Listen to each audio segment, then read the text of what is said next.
Chicago? Yes, sir. American Airlines reservations. May I help you? Yes, Mr. Finchley. You wanted that on our DC-7 flagship, non-stop to Los Angeles? For what day will that be, sir? 12th?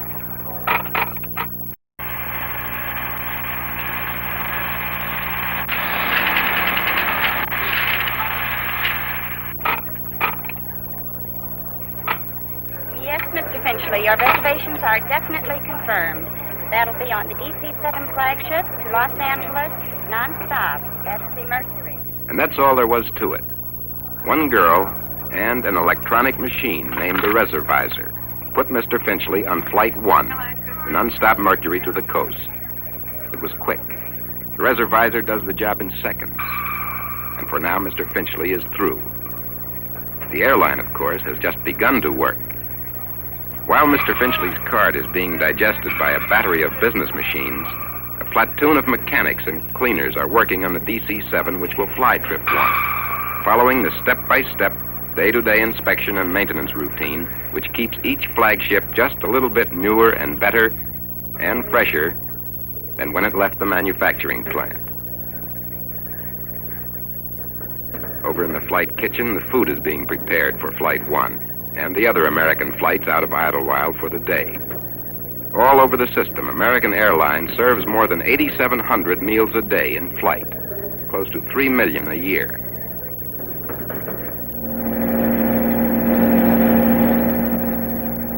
The plane, its inspection finished, starts for the passenger ramp. Today in New York, it's raincoat weather, one of those off-again, on-again rainy days. For Flight 1, it probably means a radar departure. And while the last-minute groundwork gets underway, upstairs in flight dispatch, the crew checks in. Among the subjects under discussion, the weather. Hi, Bob. How you doing? Fine. How are you, Jack? We're good. Who's going out with us today? Harry Clark. He ought to be due in, shouldn't he? There he is. Good. Greetings. Hiya, Bob. We're going out with you on one today. Good deal. Have you checked the weather yet? Yeah, it looks pretty good. Let's go take a spot check on it. Well, let's see. Look to you. I don't think weather's going to be much of a problem on any one of the tracks that we have today, Jack. It's pretty clear out on the west end. Looks like track 1, what I can see here. Our latest chart. Track 1 does look like the best. You have an 800-foot ceiling here, but you pull out on top at about 14,000, and then 20,000 is well out in the clear for the remainder of the trip. How's it look on track 6?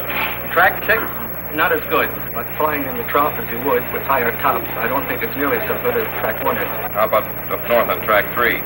Track 3, you would be on top out in the clear at 20,000, but it would take about 10 minutes longer than track 1. Track 1 looks pretty good. We can make a schedule on it. Jack, set her up to track 1. What's LA planning for an annulment, Harry? Burbank at 4,500, right? Okay, the Burbank weather's okay. Yeah.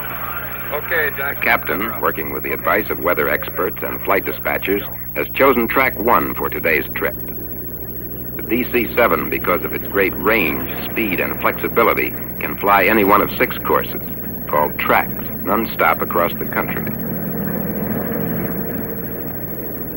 With the 7, the captain can choose the course which will offer the fastest and smoothest trip, whether his route takes him over the Dakotas on the north or through Texas to the south. Inside at the ticket counter, the passengers have started to check in. This lady is probably on her way to the coast for a look at the newest grandchild. This is Finchley, one step nearer home. This could be a New York model on her way to a screen test. Miss Julia is interested in paperwork. This is a pretty girl. This man is a commuter. Here is a business deal on its way to happen. No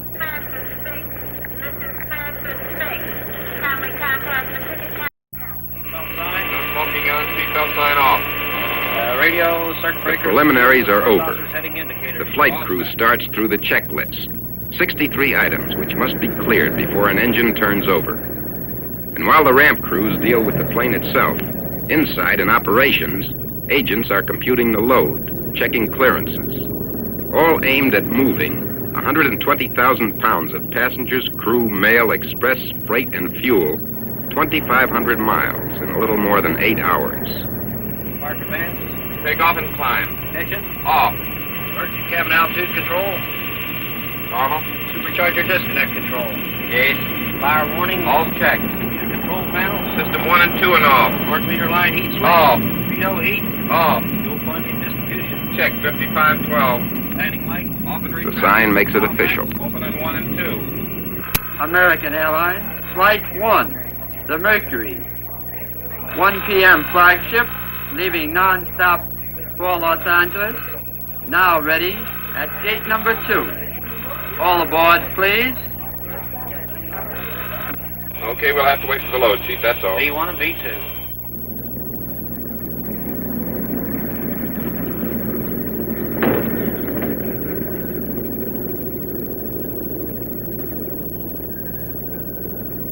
The plane is buttoned up. The stewardesses start their check of passenger names.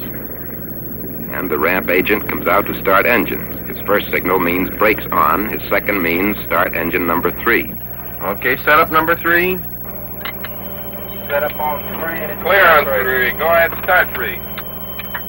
2, 4, 6. Switch. Switch.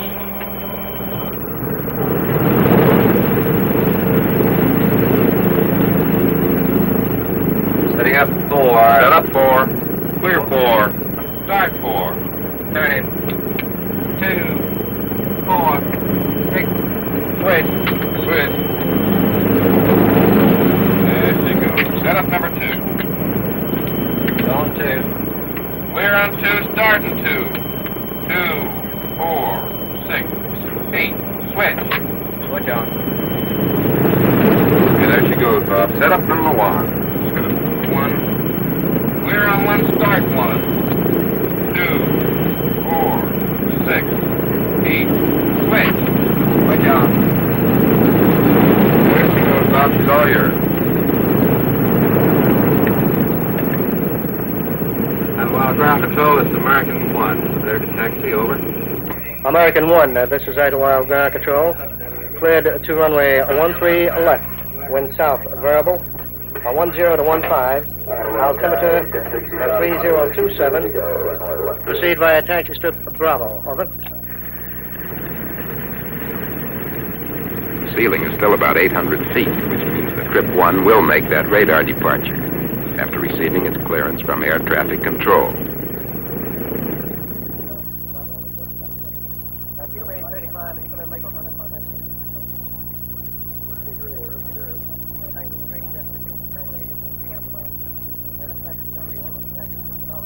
American 1, ATC clearance. Over. ATC clears American 1 to Glen Cove. Radar departure. Climb on runway heading to 1,200 feet. Cross Mitchell Range at 2,500 feet. Glen Cove at 3,500 feet.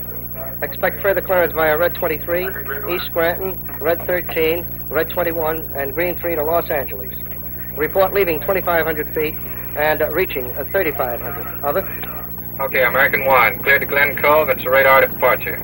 We climb to 1,200 feet on runway ahead. Those orders may sound complicated, but they're simple directions to get from Idlewild Airport over Long Island, past Manhattan, through New Jersey and Pennsylvania, and on out to the West Coast. To Los Angeles.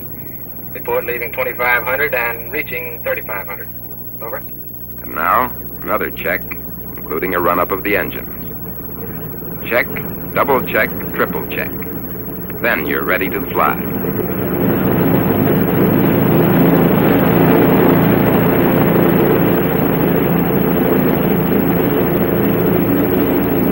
American 1, cleared for takeoff on runway 13 left. Contact departure control 120.3 as soon as practical after takeoff. Over.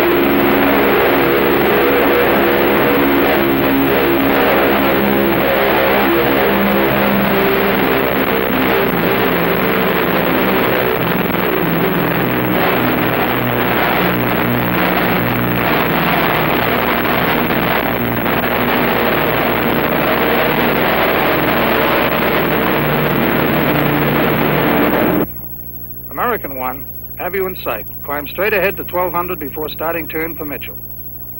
The 7 settles into its climb out of Idlewild. Passing 1,200 feet. Another check by radar.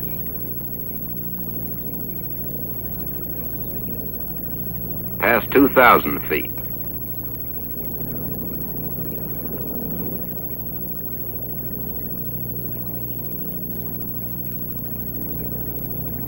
And on up through the clouds, with radar helping to keep the plane in its own traffic lane. Then, at 14,000 feet, the sun comes out.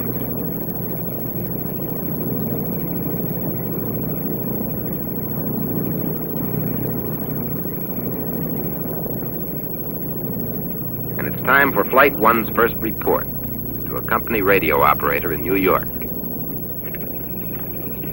New York, it's American 1.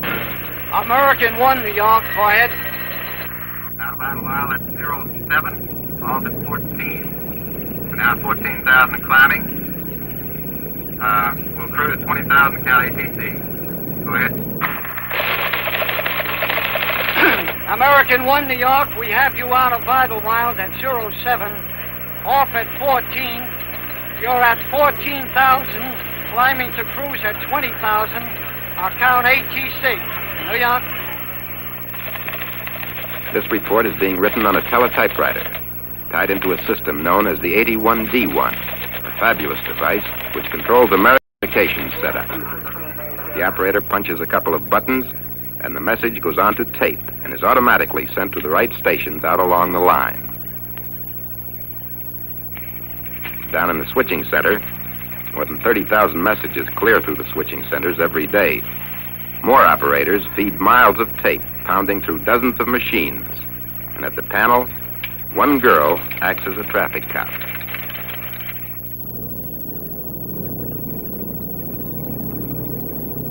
This flight is just one of the Mercuries, just one of the non-stops American flies each day across the country. But the name, Mercury, is one of the oldest in air transportation. Mercury flights have represented the finest in air transport since 1936.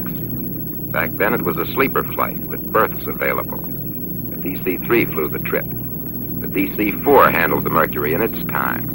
Then the DC-6. And today, the newest and fastest of them all, the DC-7, represents the Mercury standard. The 7 has made the berth obsolete as far as transcontinental travel goes. You take off, read a little, or talk, or play cards, eat a fine meal, watch an entire nation pass beneath, and you're there.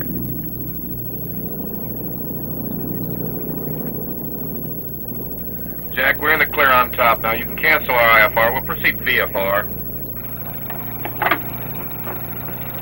New York, it's American 1. We're over Brightonville at 33, 18,000 climbing. We're estimating over Mars at 46. We'll be there at 22,000. We're canceling ATC and going to proceed VFR by track 1. Count better to speed. Over. That report was fairly simple. The first officer canceled the flight's air traffic control clearance, the ATC, because flying conditions are fine. They're VFR, which means visual flight rules can be followed rather than the exact pinpointed directions of the clearance. Even when flying VFR, though, the plane's course must be set up so that the crew checks with the ground and the ground checks with the crew at carefully timed intervals. Passing the mic, will you, Jack? Good afternoon, ladies and gentlemen. Welcome aboard American Airlines. On this flight, like any other, there are two kinds of points of interest. One for the passengers, something like the Grand Canyon, and the other for the crew, their checkpoints. Flying track 1, the most direct route, the Mercury's crew will check in at Mars, just north of Pittsburgh, Lafayette, Indiana, Kirksville, Missouri, Concordia, Kansas, Pueblo, Colorado, Black Mesa, Arizona, Lake Mojave, Nevada, and Daggett in California. On this particular flight, with the 7 cruising at 365 miles an hour, it's possible to have a late breakfast in New York and dinner in Los Angeles, plus a good luncheon somewhere between Ohio and Kansas. 65 luncheons today, served from the world's most efficient buffet. Today's menu includes a fresh fruit salad, a shrimp cocktail, a chocolate nut sundae, and the main course, a double lamb chop, potatoes Parisienne, and Brussels sprouts Delmonico. Another special feature of the food service is the napkin, which comes with a built-in buttonhole, sometimes a young lady's best friend. The food, incidentally, does more than pass the time. Mr. Finchley isn't finicky, but he likes good food, and he really likes that lamb chop.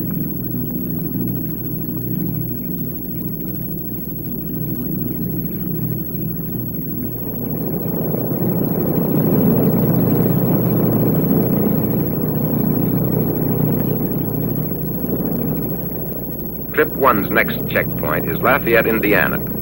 And, of course, the first job of the crew is to fly there. These days, that's made easier because of the Lafayette Omni Range Station, one of several hundred maintained throughout the U.S. for aerial navigation. The first officer tunes his radio to the frequency of the Lafayette station, and the needle, the one lining up in the bottom of the picture, shows him exactly where it is. This is the Lafayette Omni, a slightly weird-looking device sitting out in the middle of a field.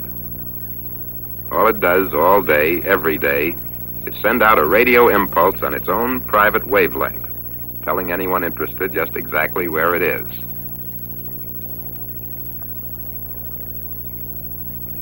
It just sits there, hums a little, and passes out its valuable automatic information.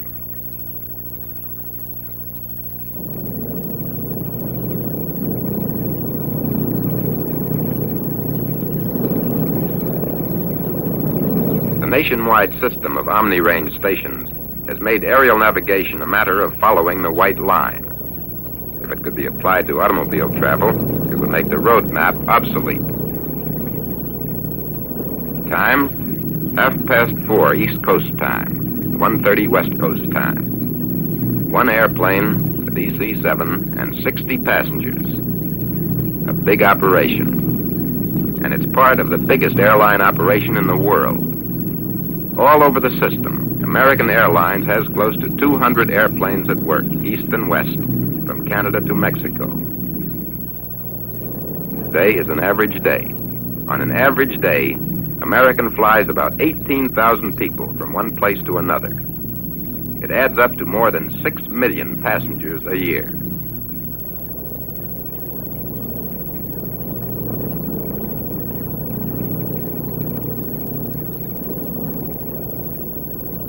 On a flight like this, the contrasts can get pretty deep. On one hand, we have the gin rummy players, and just outside the window, the Rockies.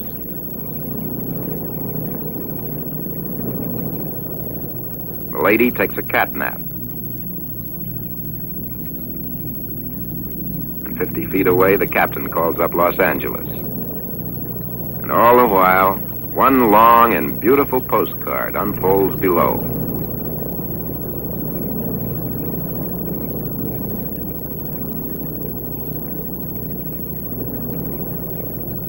Well, Grand Canyon's coming up, Jack. Guess we better tell them about it. Will you hold it, please? Ladies and gentlemen, on your right, just coming into view, is the Grand Canyon. It's composed of the Little Colorado and the Colorado Rivers. On your left will be the Little Colorado, and on the right, Marble Canyon. Off to the right and ahead is Lake Mead. We'll call you as we pass there. You'll get a good look at the Grand Canyon on your right-hand side. Thank you.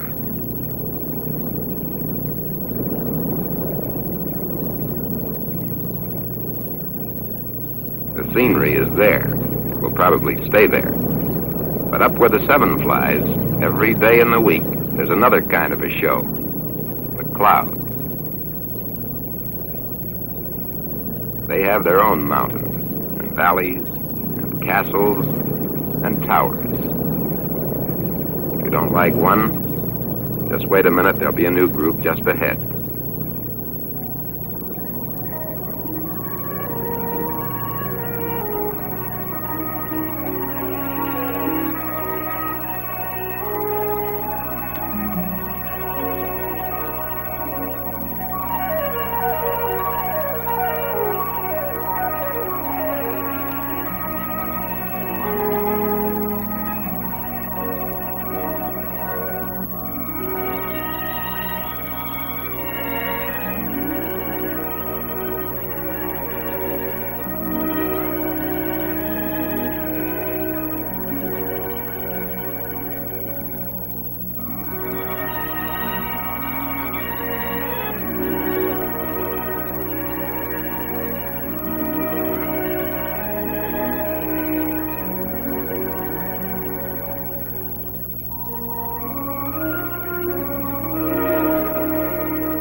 Los Angeles, this is American 1 over Daggett at 30, 18,000.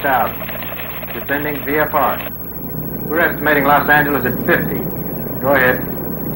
American 1, we have you over Daggett at 18,000. Descending VFR, estimate Los Angeles 50. Changing over the Los Angeles altimeter 2992, station pressure 115 above. Change to the Los Angeles tower 119.9. And now the pace starts building again. Trip 1 is over the Mojave Desert, about 90 miles out of Los Angeles. But already the Los Angeles tower is getting ready for its arrival.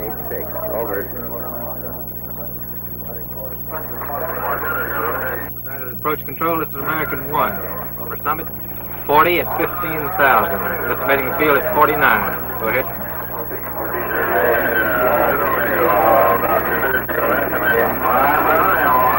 American 1 will report La Habra. Okay, Bob, you and Jack want to go through the pre-landing check? Okay. Hey, seatbelt no smoking sign. Both on. Lot of feathering. Off. VTOL wing heaters. Both off. Spark advance. Take off and climb. Fuel quantity. 1,200 gallons. Distribution is all right. Once again, the check and the double check. This time for the landing. All over the system, American Airlines planes make close to 1,000 takeoffs and the same number of landings every day. Every one of them, short haul or long, gets the same treatment. Mixtures. Rich and lock. Carburetor heat. Cold and lock. Hydraulic system. Pressure and fluid. Props, flaps, gear, throttle, reverse lock, and autopilot to go. Okay. Check V2 on it, will you?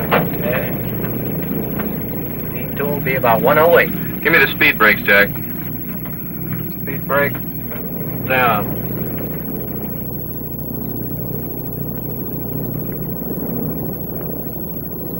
Here's another special feature of the DC-7. The speed brakes are the two main landing gear, specially stressed so they can be put out at fairly high speed. With the gear out, the plane's resistance to the air is almost doubled. Quicker, easier descents can be made. The 7 can stay on top longer. La Habra. 6,000. Los Angeles Tower, this is American Flight 1. Approaching La Habra. We're at 6,000. La Habra is close in. Flight 1 is ready to land. Down gear. Gear down. 3 green lights.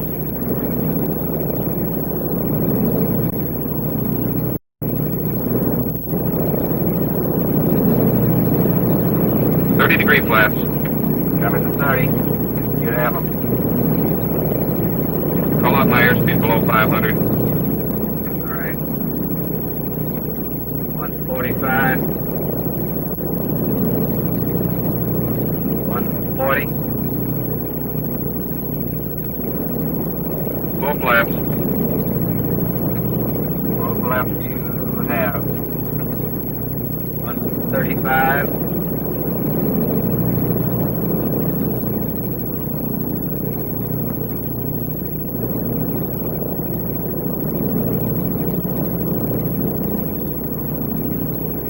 125.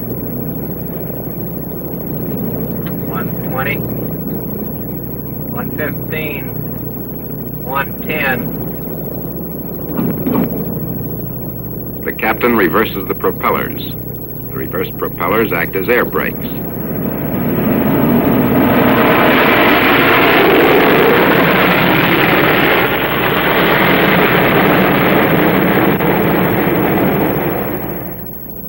The Mercury is in.